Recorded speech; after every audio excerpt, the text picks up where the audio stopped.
Cancer Day, and in advance of that, we are remembering Carly Allison. She's a 19-year-old Canadian who lost her battle to a form of cancer so rare it affects only 1 in 3.5 billion people. Her inspirational story is being told in the new film called Kiss and Cry.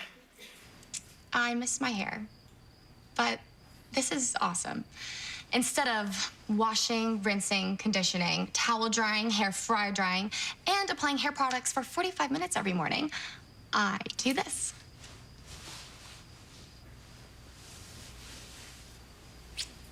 Please welcome the star of the film, Sarah Fisher.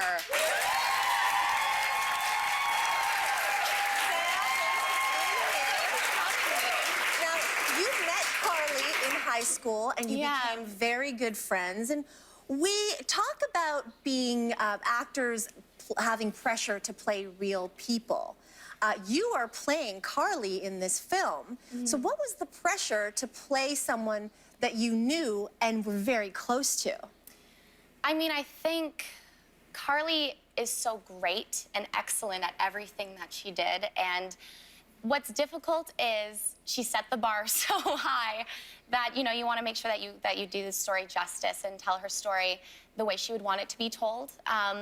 And I mean, we did as many things as we could to try and take little hints. Like, she went to see Fault in Our Stars with her boyfriend, and she loved the movie, but she thought that maybe the main character didn't look as sick as you look sometimes when you're going through such a horrible disease. And so we did, you know, further steps to get rid of, add eyelashes on and then take them off, to dye my eyebrows, so that we really made the cancer look as realistic as possible and what it looks like to actually be dealing with cancer, let alone a cancer that is that rare. And that kind of realism spilled over even into locations, because the places you shot, Sarah, were real-life places for Carly. The skating rink that she loved to skate on, the family home was used. All the places that... Was that hard as an actor to do that, to recreate things that way? And why do you think it was so important to stay true to life?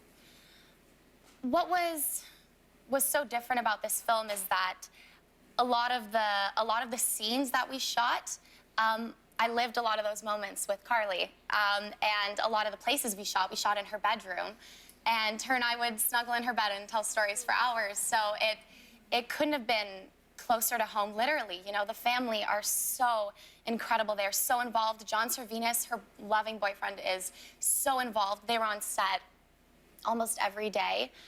So it was very, very surreal to be actually filming in her home, telling her story. But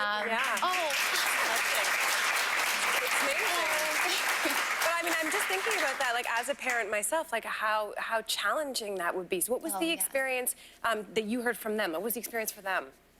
I think when you talk about Cara with anyone who knew her, it's usually smiling, because that's what she left us with. She left us happy, remembering. We think about Carly, we don't think about cancer.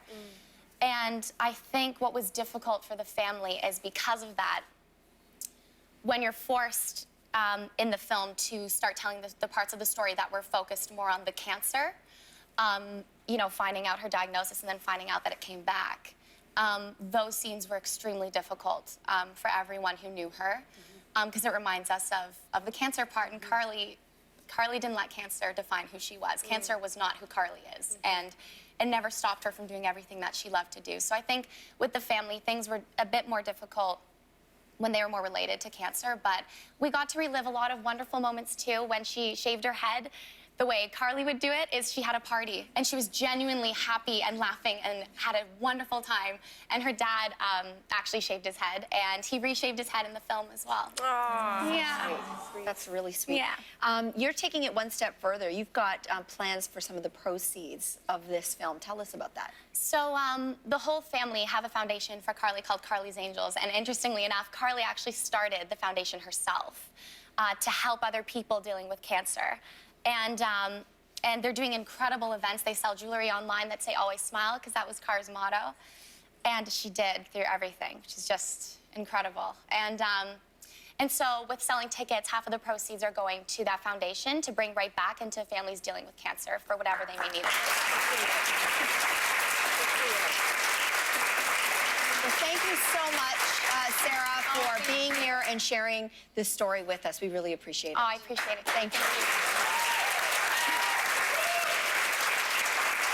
So we want you to head to thesocial.ca for information on where you can find and support this film. That is it for our show today. We're always online, Snapchat, Instagram, thesocial.ca. On tomorrow's show, the host of TSN Sports Center, Kate Burness, joins us for a conversation. And we're also going to sit down to learn how to get our lives together by getting rid of all the extra stuff we're carrying around. See you then.